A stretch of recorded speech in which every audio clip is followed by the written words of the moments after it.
c'est bon. Donc salut tout le monde, aujourd'hui on se retrouve pour une nouvelle vidéo. Donc là on filme avec la GoPro. Donc c'est le tuto comment monter un cylindre. Car comme vous pouvez le voir, on a déjà monté le piston. Donc là on filme avec notre nouvel appareil. Donc c'est un Steadicam. Je pense que vous auriez vu la photo sur Facebook. Donc voilà, donc tout de suite déjà ce qu'il nous faut. Je te laisse dire ce qu'il nous faut. Donc pour commencer déjà, après avoir effectué l'opération monter le piston, donc avec son axe à l'intérieur, la cage à aiguille et les deux circlips avec la petite tête comme vous le voyez là en bas, on va pouvoir commencer à mettre le cylindre. Donc on va pas oublier de mettre les joints, toujours un petit peu d'huile sur les joints, voilà. On peut prendre de l'huile de boîte ou de l'huile de mélange, peu importe. Et si il faut faire ça, c'est pour que le joint fasse bien étanchéité. Pour ne pas qu'on se retrouve avec des fuites.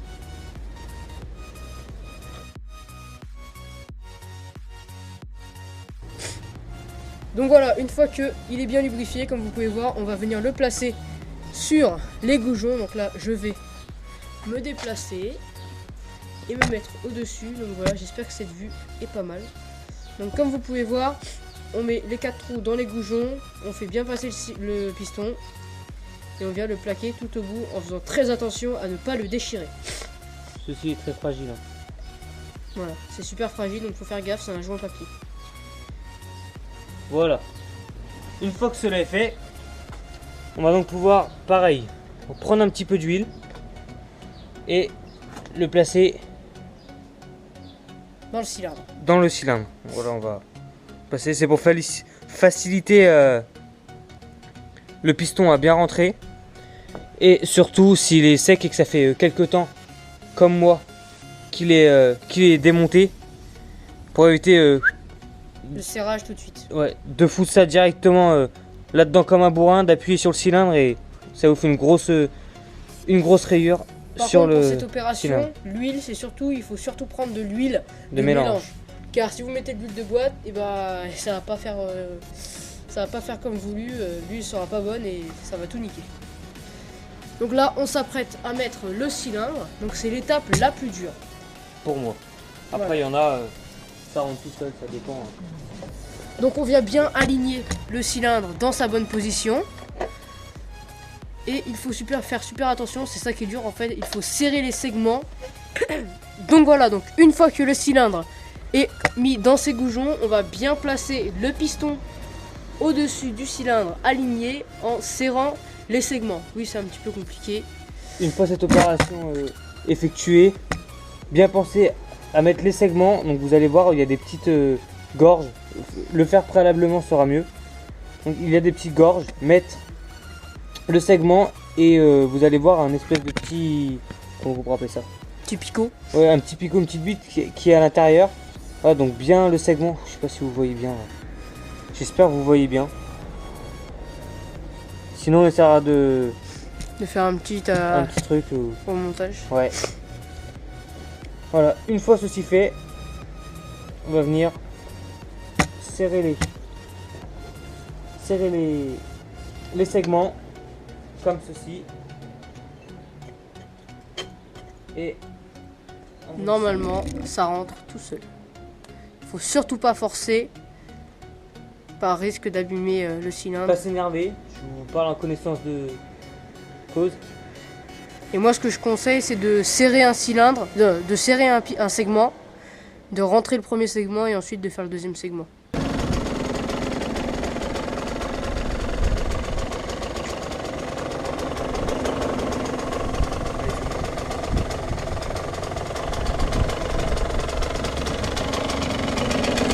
Voilà, donc après cette surprise, On reprend notre cylindre, donc c'est un pote à nous, hein, il roule en KTM 125, donc autant vous dire qu'il bombarde. toujours qu'il n'y ait pas de blocage. Voilà. Donc ça c'est lui par exemple. Une petite catoche montée En cross. en crosse. Elle était vraiment dégueulasse là, mais moi je l'ai vue propre et je peux vous dire qu'elle est vraiment magnifique. Voilà, donc on vérifie s'il n'y a pas de blocage. Voilà, on peut le mettre en position Point Moro. Essuyer un petit peu les résidus d'huile.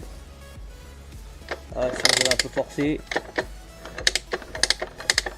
Voilà, on peut voir que là il n'y a vraiment pas d'accro. Ouais, je vais faire une petite vue sur le dessus. Voilà, donc là, on voit bien que le piston coulisse nickel. Donc on va tout de suite passer au montage de la culasse. A tout de suite. Voilà, donc le montage de la culasse, on va reprendre les étapes qu'on a fait tout à l'heure. Donc lubrifier les joints.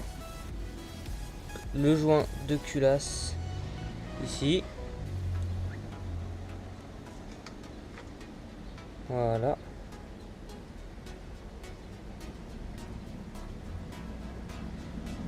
Ça assure vraiment comme ça une super étanchéité. Voilà, pareil, le petit joint de culasse. Donc ceci est un haut moteur AM6. Les hauts moteurs Euro 2 et Euro 3 ne sont pas totalement faits pareil. Après, c'est le même principe. C'est le même principe. Hein.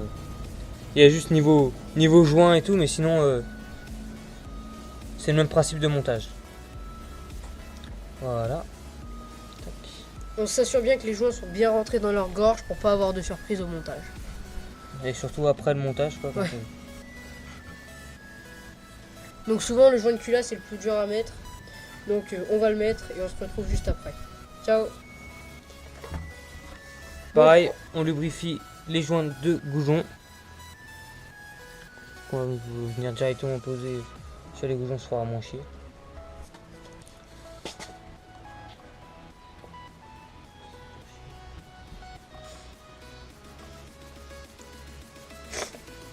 Voilà, donc on va venir les mettre sur les goujons. Et voilà. On va toujours bien les lubrifier pour que comment dire, que l'étanchéité soit maximale. Il n'y a pas de surprise hein. Dans un haut moteur, si vous voulez qu'il dure, qu'il soit efficace et qu'il marche à plein régime,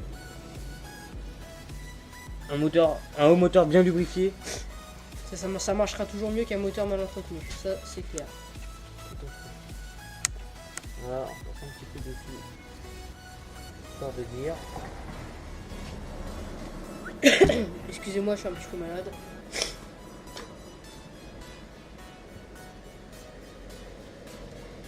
Et ensuite, on va passer au montage de la culasse.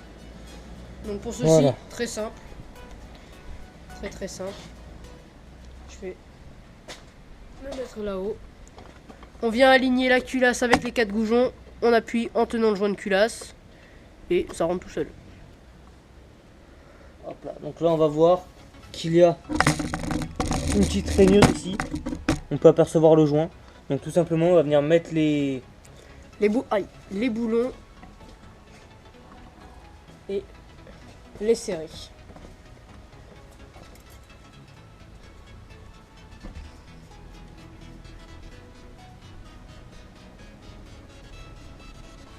Toujours bien approcher les goujons, les boulons et ensuite.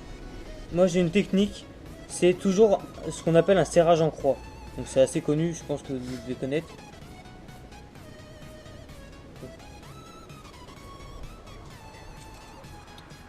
Donc serrer les boulons, les écrous de par exemple d'ici à ici, à ici, à ici, toujours à valeur équivalente.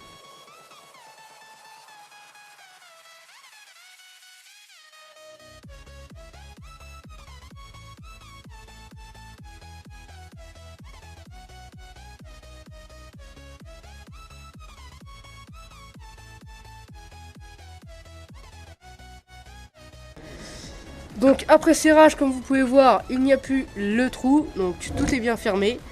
Il ne nous reste plus qu'à mettre la bougie, l'entrée du liquide de refroidissement et la connectique pour la température. Donc on va tout de suite commencer par le liquide de refroidissement.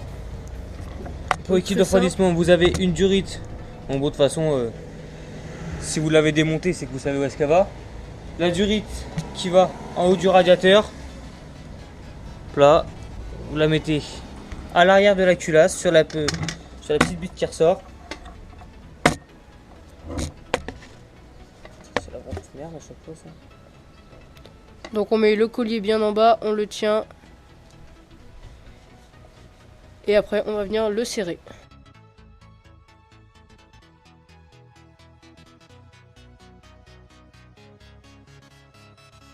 Là, le collier est bien serré comme vous pouvez le voir. Surtout bien serré pour ne pas qu'il y ait de fuite de refroidissement. On vérifie en tirant dessus. Ensuite, nous allons pouvoir remettre la bougie. Donc une bougie, ça se serre à la main, doucement, pour vraiment pas abîmer le pas de vis. Et une fois que vous êtes au bout, un tout petit coup de clé et c'est bon. Donc les bougies, c'est une clé de 21, on vous le rappelle, que vous ne sauriez pas. Le mieux, c'est d'utiliser une clé à bougie. J'en ai pas sous la main, voilà, elle est rangée dans ma servante. Du coup, une clé de 21 à œillet fera 21. parfaitement l'affaire.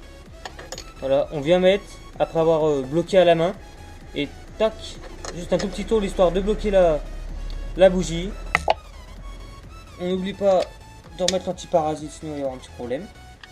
Voilà, une fois que tout ceci est branché, donc sur les M6, pareil, ne pas oublier la petite durite comme ça. Donc moi c'est une comme ça, mais normalement ça va au carbu. Ces deux-là. Ensuite, il faut brancher la connexion de température qui je sais pas comment faire.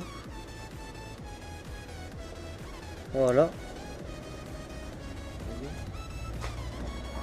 Donc voilà, donc notre montage de notre piston cylindre pardon, est terminé. Donc, comme vous pouvez le voir, tout est bien mis. Une dernière petite astuce pour le liquide de refroidissement. Donc moi je le remplis directement dans le vase d'expansion, dans le radiateur. Il y en a qui se remplissent sur le vase d'expansion. Ce que je vous conseille si vous avez le vase d'expansion, c'est de remplir. Vous enlevez la durite à ce niveau-là. À ce niveau-là, vous remplissez jusqu'à temps que ça vienne à ras. Vous branchez et vous remplissez votre vase d'expansion. Vous allez faire un tour, vous laissez chauffer la moto, vous revenez, vous refaites Votre le niveau. Donc voilà, donc j'espère que cette petite vidéo, enfin cette longue vidéo vous aura plu. N'hésitez pas à vous abonner, mettre un like, un petit commentaire. Les réseaux sociaux, Facebook, Snapchat, on est de plus en plus, ça fait super plaisir. On vous met tout ça dans la description et on vous dit à la prochaine. Ciao! Ciao!